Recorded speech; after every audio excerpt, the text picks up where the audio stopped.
amblis, que significa obtuso, y obs, que significa ojo. Entonces, significa ojo obtuso, ¿ok? Muchos autores definen de manera clásica la ambliopía.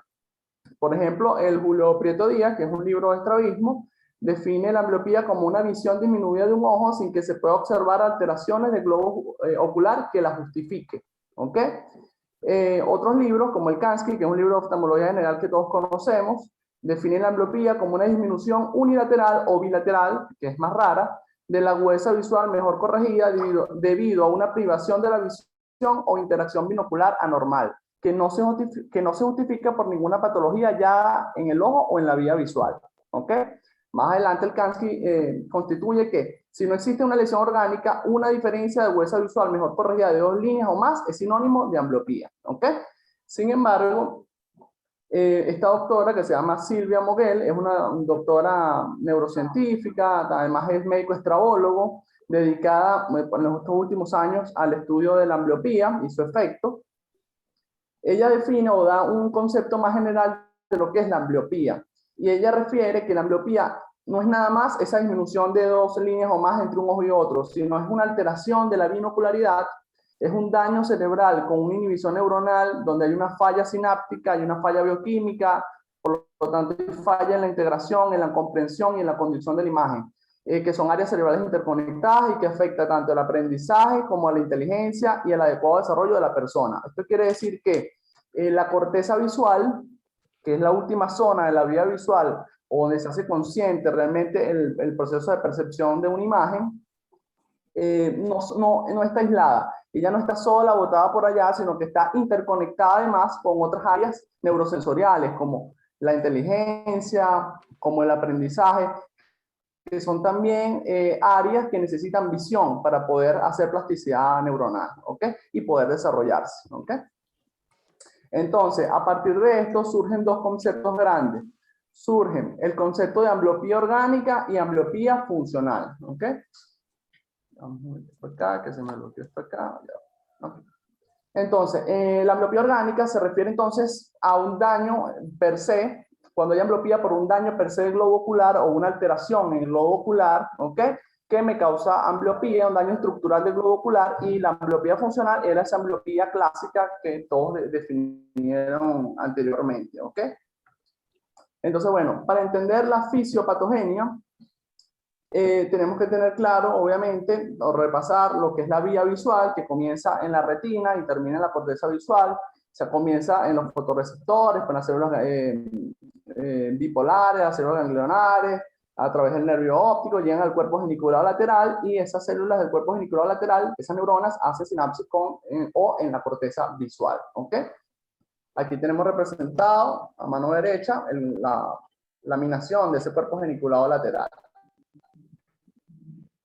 Entonces, fíjense, el desarrollo visual del niño viene por una programación genética, ¿ok? O sea, ya nosotros nacemos con un desarrollo visual, ¿ok? Que se da en la vía intrauterina. Eso va a estar dado por una programación genética, ¿ok? Y ese desarrollo se da sin estimulación lumínica, porque en el útero no hay estimulación lumínica, ¿ok? No hay un estímulo visual. Una vez nacemos, se termina de perfeccionar ese desarrollo visual, ¿ok? En un periodo que se denomina periodo crítico. Aquí sí tenemos la programación genética que viene en la vía intrauterina más la estimulación lumínica, da el perfeccionamiento del desarrollo de la vía visual en este periodo crítico. Y este periodo crítico no es más que el periodo después del nacimiento en el cual se termina de desarrollar la visión, ¿ok? O la vía visual. Algunos autores, esto está bien discutido, ¿ok? Algunos autores denominan que el inicio es entre el primer y segundo mes de vida hasta los 18 meses, ¿ok? Y que culmina entre los 8 y los 10 años aproximadamente, ¿ok? Otros autores hablan de que el periodo más sensible es el que está justamente entre los 2 y los 3 primeros. Entonces, en cuanto a la fisiopatología de la ambliopía, va a estar dado, bueno, todo en en este periodo crítico que ya les había comentado. Entonces, lo primero que sucede es que hay una pérdida del estímulo visual que puede ser completo o puede ser parcial, ¿ok? Cuando es completo, entonces no se forma una imagen retiniana, y cuando es parcial se forma una imagen retiniana, pero es una imagen defectuosa, es una imagen alterada, ¿ok? Que esto va a conllevar a nivel de la red neuronal a un desequilibrio entre la sinapsis, entre unas sinapsis excitatorias y unas sinapsis inhibitorias, ¿ok? Esas sinapsis inhibitorias se van a dar del ojo que sí está viendo, el ojo fijador, contra el ojo no fijador, o el ojo que va a ser ambliope, ¿ok? O el ojo que no percibe la imagen o que no fija una imagen retiniana. Entonces, domina el ojo fijador, hay pérdida de la binocularidad, hay pérdida de la estereosis, y cuando el estímulo visual es ausente o es total, se atrofian unas células que no se utilizan, unas neuronas que no se utilizan, se atrofian, hay atrofia de las columnas de dominancia de la corteza visual, ¿ok? Y hay supresión, obviamente, de la vía visual del ojo afectado, ¿ok? Entonces, como ya les había comentado, la vía visual no actúa sola, sino actúa en conexión con otras vías sensoriales. Entonces, hay alteración del aprendizaje también, hay alteración de la memoria, y por lo tanto también hay alteración de la atención. Entonces, no es solamente el defecto visual, sino también es un defecto cognitivo y todo lo demás, ¿ok? Entonces, esta doctora Silvia Moguel, ella habla de una sinapsis enmascarada, unas sinapsis inhibitorias. Cuando una imagen, por ejemplo, esta imagen, es percibida alterada, la imagen de esta cebra a su izquierda, se dan entonces sinapsis inhibitorias del ojo que fija o que tiene una buena fijación de la imagen al ojo ambliope. Entonces, estas sinapsis enmascaradas inhibitorias se generan primero para evitar la diplopía, ¿ok?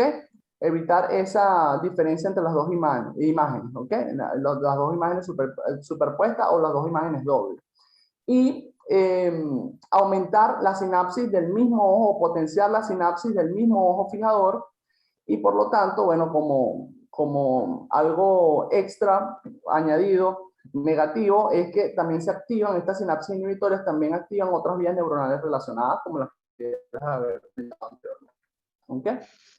Ahora vamos a la clasificación de la ambliopía, ¿ok?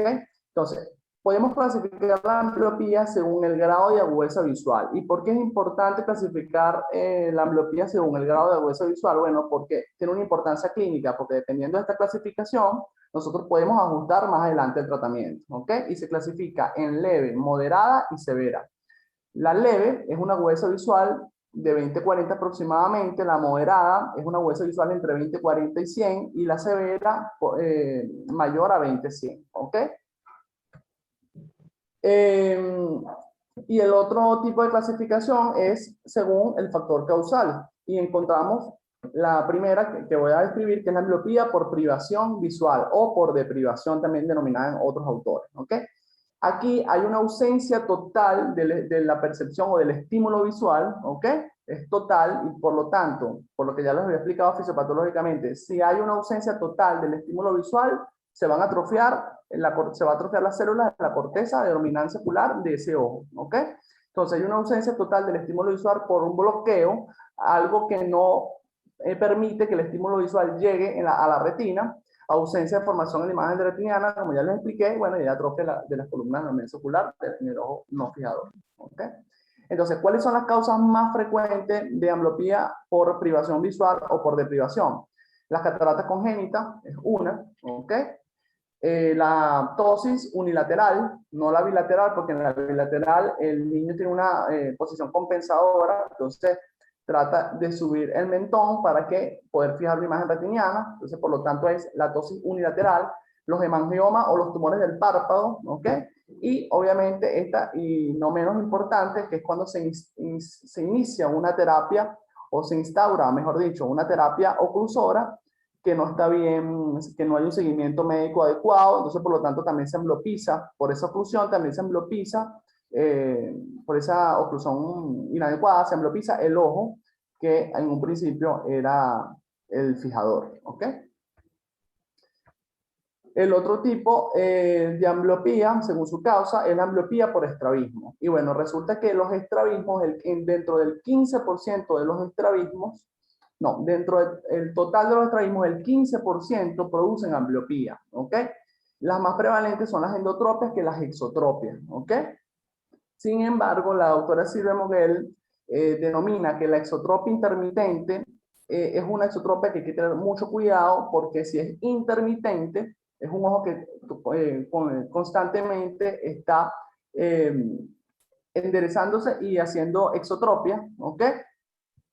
Por lo tanto, el cerebro tiene que inhibir aún más ese ojo porque le está llegando estimulación visual inadecuada constantemente o intermitentemente, aumentan las sinapsis inhibitorias y este tipo de exotropias intermitentes son las que están muy relacionadas con el trastorno de déficit de la atención y con esquizofrenia. ¿Por qué? Porque también esas sinapsis inhibitorias activan otras áreas del cerebro que tienen que ver con la visión, que tienen conexión con el tema visual, ¿ok? Es muy raro en hipertropias porque los niños con hipertropias tienden a hacer posiciones compensadoras y lograr fijar, ¿ok?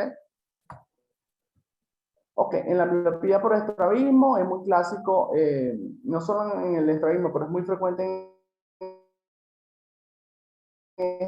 la diplopía que se genera y la superposición de las imágenes, lo que se denomina también como confusión, que en los libros está bien descrito. Presión del ojo que no está fijando, ¿ok? Y va a dominar el ojo fijador.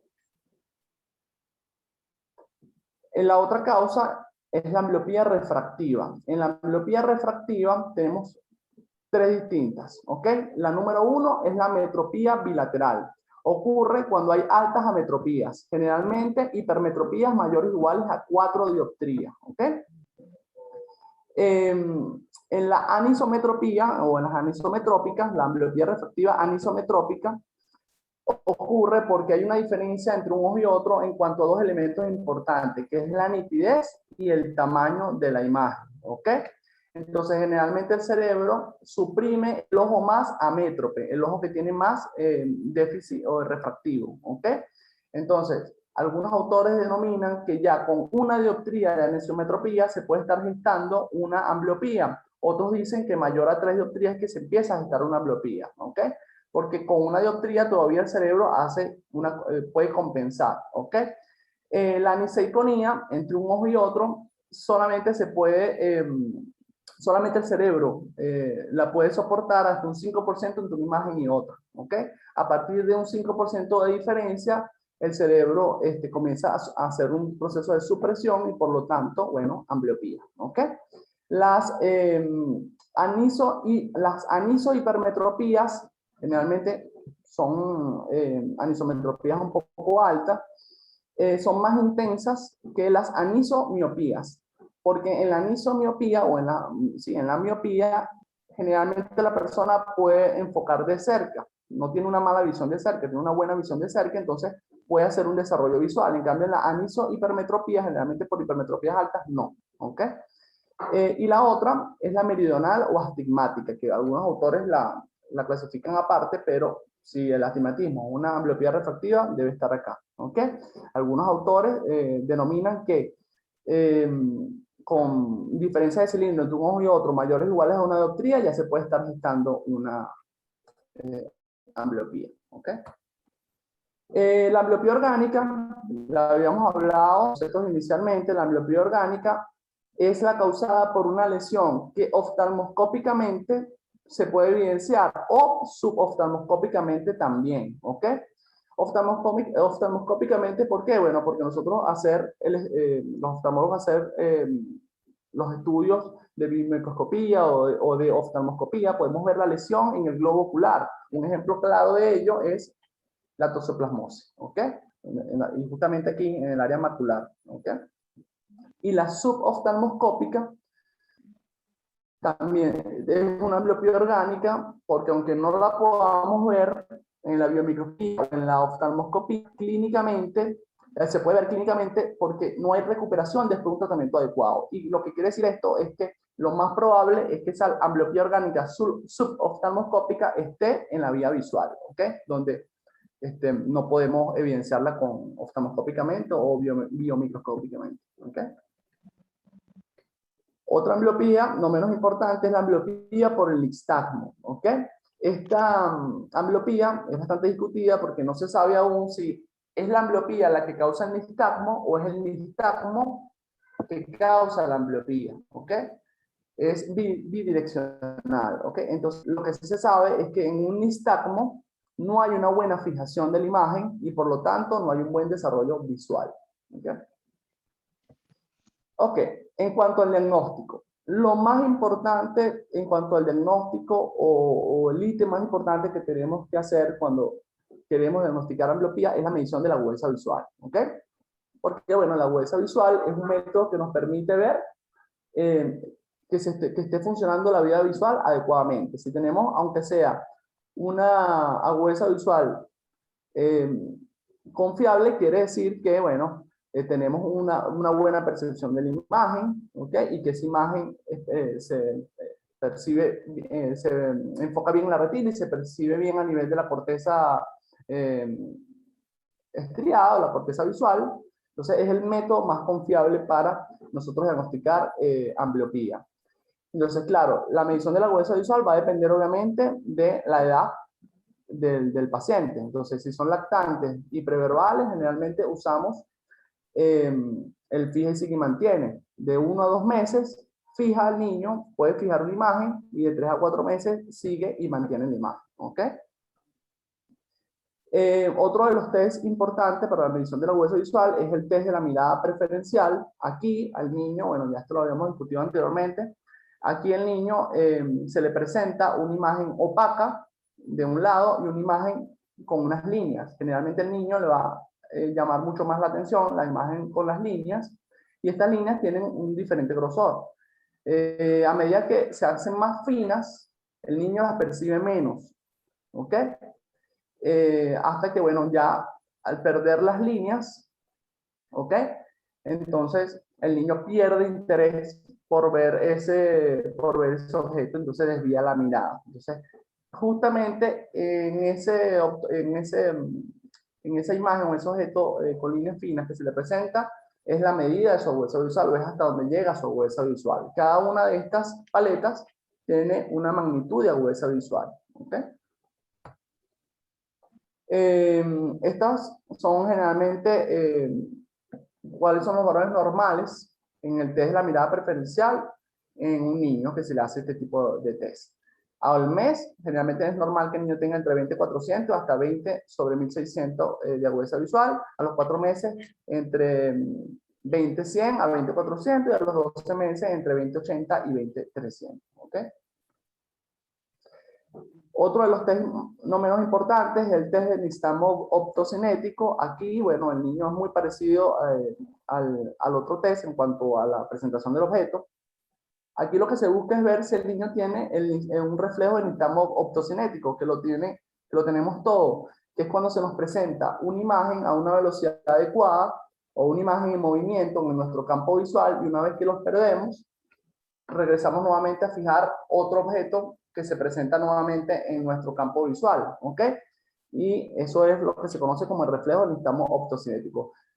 Al presentarle al niño estas rayas que van viajando a cierta velocidad, y si el niño no podemos observar con los ojos abiertos, no podemos observar ese nixtagmo, ¿ok? Con esas imágenes en franja viajando a una cierta velocidad, si el niño no hace el reflejo del nixtamo optocinético, entonces quiere decir que el niño no está percibiendo, no está viendo las líneas, no está percibiendo el objeto, no está percibiendo el estímulo visual que se le presenta. ¿Ok? Ok, en preescolares, ¿ok? Generalmente se utilizan los optotipos. Aquí tenemos varios de los optotipos más utilizados, como los anillos de Landor, ¿okay? El de Allen, la E letrada, ¿ok? Y otro, no menos importante, es el de preferencia de fijación. Aquí, generalmente este tipo de test se utiliza, no es un test, realmente es una prueba. Se utiliza en niños pequeños que tienen estrabismo, en donde es muy difícil que, por ser tan pequeños, cooperen con los demás test anteriormente descritos. Entonces se utiliza esta prueba importante, que es el de preferencia de fijación. Aquí tapamos el ojo, primero evidenciamos el ojo desviado, ¿no? Entonces tapamos o se ocluye el ojo fijador y van a ocurrir dos situaciones. Número uno, que el niño responda con una actitud inadecuada a la oclusión del ojo fijador. El niño llora, se separa, ¿ok? Porque no está percibiendo la imagen con el ojo que se desvía, ¿ok? Y la otra situación, que es una situación de buen pronóstico visual, es el de alternancia. Al tapar el ojo fijador, el ojo desviado logra fijar la imagen, y esto es sinónimo de que, bueno, hay un desarrollo visual, ¿ok? Si fija la imagen, aunque sea mala, hay un desarrollo, hay algo de desarrollo visual, ¿ok? Porque está llegando algo de imagen a la retina. Esta prueba se confirma positivamente si al tapar el ojo desviado, si al ocluir el ojo desviado o se ocluye el ambliope realmente, el niño no, o sea, actúa como si nada, ¿ok? Entonces, ahora vamos al tratamiento, que es una de las cosas más importantes de este tema. ¿Cuáles son los objetivos? Descritos por la doctora Silvia Moguel también. Los objetivos del tratamiento de la ambliopía es mejorar la visión, favorecer la alternancia, para que con ello favorecer la binocularidad. Generalmente se creía, o anteriormente, que el propósito del tratamiento de la ambliopía era llegar a la misma función, a la misma agudeza visual, o una muy cercana a la del ojo fijador. Pero se sabe actualmente que no es así. Se sabe que el objetivo principal es que podamos tener binocularidad, ¿ok? Que para eso estamos programados genéticamente, para tener binocularidad. Si no hubiéramos nacido como un cíclope con un solo ojo, ¿ok? Entonces, el éxito del tratamiento, esto es fundamental, el éxito del tratamiento depende de qué? Depende de la edad de comienzo. Eso depende obviamente de si estamos o no en el periodo crítico. Sin embargo, autores como la misma doctora Silvia Moguel dice que nunca es tarde para iniciar tratamiento de la ambliopía, ¿ok? Porque siempre vamos a tener plasticidad neuronal, siempre vamos a tener interconexiones neuronales con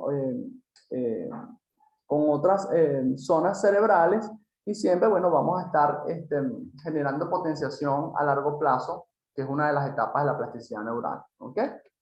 Entonces, sin embargo, hay autores que defienden que si la edad de comienzo no está en el periodo crítico, no vale la pena, ¿ok? Autores dicen que en los primeros 3 años es fundamental porque es el periodo de sensibilidad dentro de ese mismo periodo crítico, ¿ok? El éxito también depende de qué, de que se cumpla, de que el tratamiento se cumpla adecuadamente, de que haya un apoyo familiar, de que de verdad la familia apoye el tratamiento y apoye al niño a mantener la oclusión por el tiempo que se indique, ¿ok?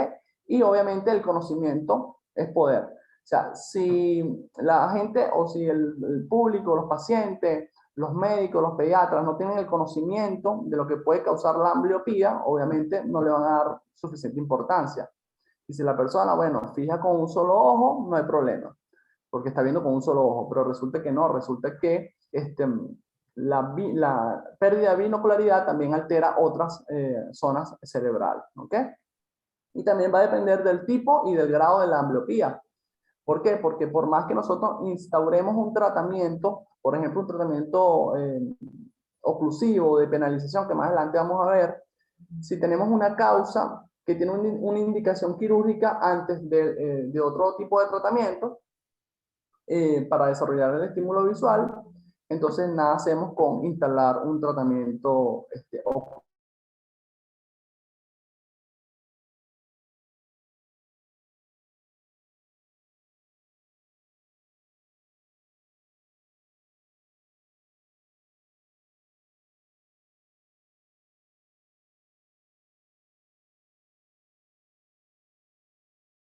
va a haber rivalidad entre los, van a haber sinapsis,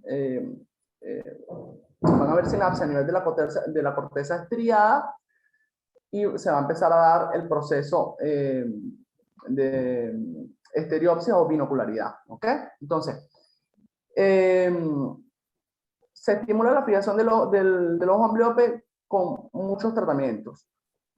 Están desde lo más clásico hasta lo más actual, ¿ok? Dentro de lo más clásico está la oclusión ocular, penalización con ya sea fármacos como la atropina o la penalización óptica con lentes, y más reciente, de unos años más para acá, con los neuromoduladores. ¿Ok? Ok. Vamos a comenzar hablando de la terapia oclusiva. ¿Cuáles son los principios de la terapia oclusiva? Bueno, que debe hacerse una oclusión directa del ojo fijador o dominante. Eso va a conllevar a que se van a detener esas sinapsis inhibitorias. ¿Ok? Y otra cosa importante que tenemos que tener en cuenta es que no se puede ocluir de forma permanente y sin seguimiento, ¿ok? Porque podemos condicionar a generar ambliopía en el otro ojo, ¿ok? O en el ojo que estamos, en el ojo que en un principio era el fijador, ¿ok?